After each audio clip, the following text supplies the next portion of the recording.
हाँ भाइयों बहनों एवं प्रिय छात्र एवं छात्राओं, पढ़ो बढ़ो चैनल की तरफ से आप सभी को का हार्दिक वंदन, अभिनंदन एवं नमः संस्कृताय।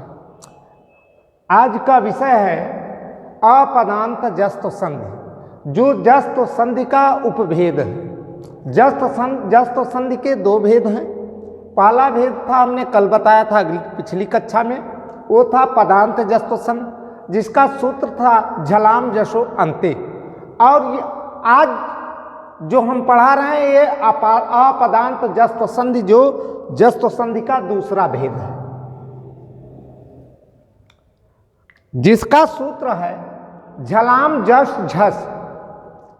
तो मित्रों, छात्रों एवं छात्राओं, विशेष करके ध्यान देने की बात यह है कि इस सूत्र को देखें, और जब सूत्र को देख लेंगे और इसकी व्याख्या को हम समझ लेंगे तो समझ लीजिए इस संधि का पूरा मक्खन मार करके मलाई अपने हाथ में आप ले लेंगे, निकल आएगा। तो सूत्र हमारा कह रहा है झलाम। झलाम का तात्पर्य हुआ झल प्रत्याहार के वर्ण, झल प्रत्याहार। अब झल वर्ण है कौन? वर्गों के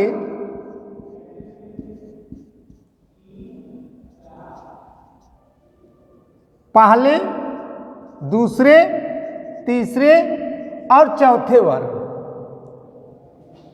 सूत्र हमारा कह रहा है झलाम जस झस। जब झलाम अर्थात झल वर्णों के बाद वर्गों का जस और झस, जस का मतलब हुआ वर्ग का पहला, ये जस प्रत्याहार के वर्ण है, पहला, दूसरा, तीसरा वर्ण। और झस का तात्पर्य हुआ, या झस का तात्पर्य हुआ झस प्रत्याहार के वर्ण। झस प्रत्याहार के वर्ण हैं झ, भ, घ, ढ, ध, अर्थात वर्गों के चौथे वर्ण।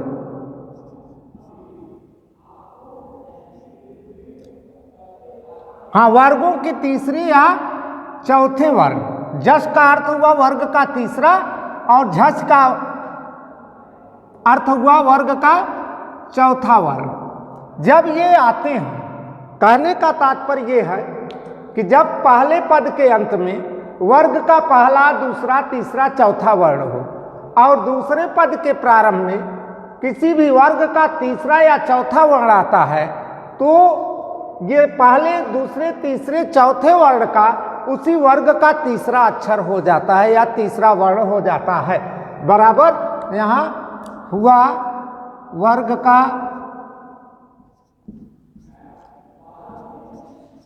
तीसरा वर्ण,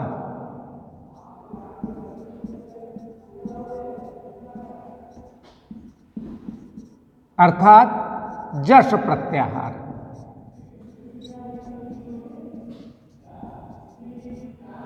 अब यहां हम देखें, एक उदाहरण दे रहे हैं, जैसे लभ,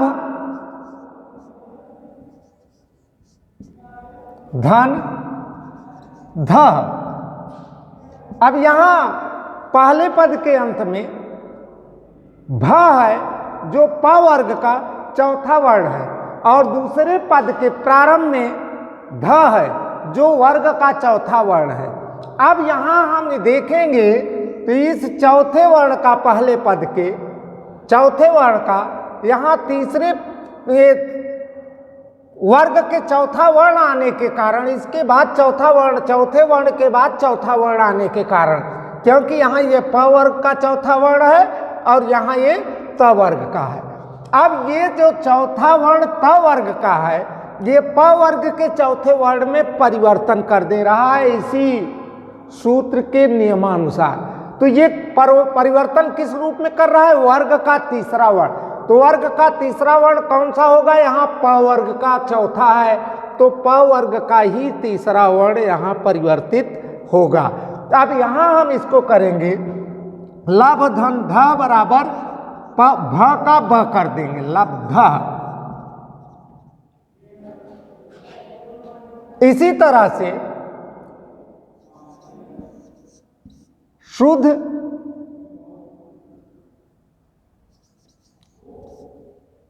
शुद्ध धन धीह बराबर शुद्धि।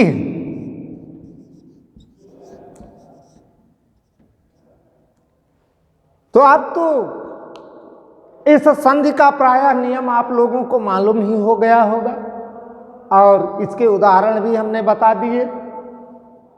पुनः एक बार फिर से समझा दे रहे हैं।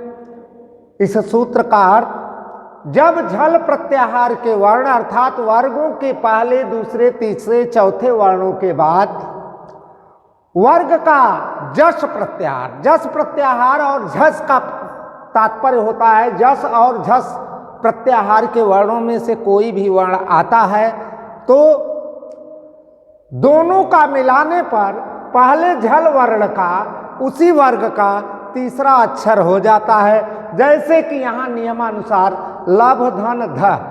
अब यहाँ झस का तात्पर्य हुआ चौथा वर्ण वर्ग का। जब कहने का तात्पर्य यह है, जब वर्ग के पहले दूसरे तीसरे चौथे वर्ण के बाद वर्ग का तीसरा या चौथा वर्ण आता है तो पहले पद के पहले दूसरे चौथे वर्ण का उसी वर्ग का तीसरा वर्ण हो जाता है। जैसे यहाँ लभ धन ध बराबर लब्ध, शुद्ध धन धी बराबर शुद्धि। यहाँ द हुआ ध का और यहाँ भ का ब हो गया। ठीक इसी तरह से अब हम आगे अगली संधि की ओर चलते हैं। तो अब आगे हम देखते हैं व्यंजन संधि का दूसरा भेद है अश्चुत्व संधि, जिसका सूत्र है अस्तोह अश्चुना अश्चु। अब ये सूत्र को हम देखते हैं तो सूत्र की व्याख्या से ही हमको इस संधि का पूरा नियम और पूरी परिभाषा तथा उदाहरणों को हम समझ लेते हैं, जिन पर हम ध्यान देते हैं। देखें, सूत्र हमारा कह रहा है अस्तोह। अस्तोह का तात्पर्य हुआ जब पहले पद के अंत में स हो या त वर्ग, स या त वर्ग। अब यहां त वर्ग का तात्पर्य हुआ स या त थ द ध। जब पहले पद के अंत में स या त वर्ग आता है और उसके बाद दूसरे पद के प्रारंभ में अश्चु अश्चुना, अश्चुना का तात्पर्य हुआ सीटी वाला श या च वर्ग। च वर्ग का तात्पर्य हुआ च छ ज झ।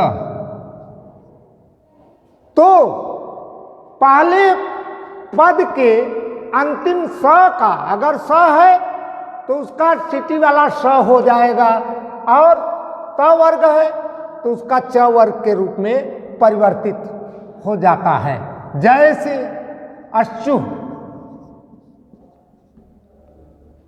कहने का तात्पर्य है कि जब पहले पद के अंत में स या त वर्ग है और दूसरे पद के प्रारंभ में स या च वर्ग है तो दोनों का मिलाकर पहले पद का अगर स है तो स का सीटी वाला स होगा और त वर्ग का च वर्ग हो जाता है। जैसे कि सत धन जन, सत धन जन। अब यहां हम देखते हैं इस नियम में तो पहले पद के अंत में त है और दूसरे पद के प्रारंभ में च वर्ग का तीसरा वर्ण अर्थात ज है। तो अब यहां इस त वर्ग का इस तीसरे वर्ण के रूप में अर्थात ज के रूप में परिवर्तन हो जाता है। जैसे सत धन जन बराबर सत धन जना बराबर सज्जना। इसी तरह से रामस धन चिनोति।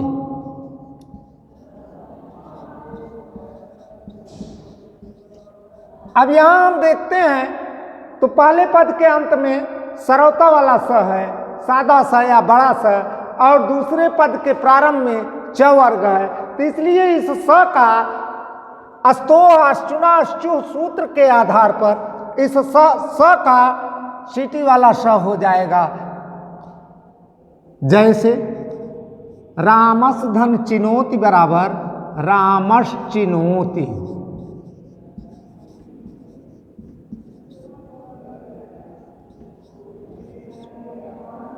इसी तरह से तत् धन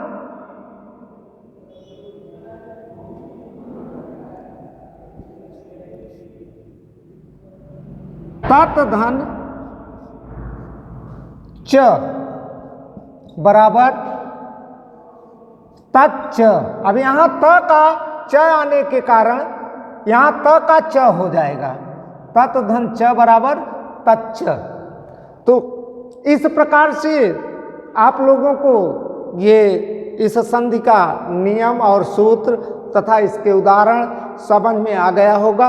और इसी तरह से आप लोगों को अगर कोई भी कमियां हो, ना समझ में आ रहे हों या कि कोई दिक्कत, कोई कठिनाई या कोई परेशानी हो, तो आप कमेंट बॉक्स पर ज़रूर कमेंट कीजिए, जिसका उत्तर, जिसका हल हमारे द्वारा आपको मिल जाए।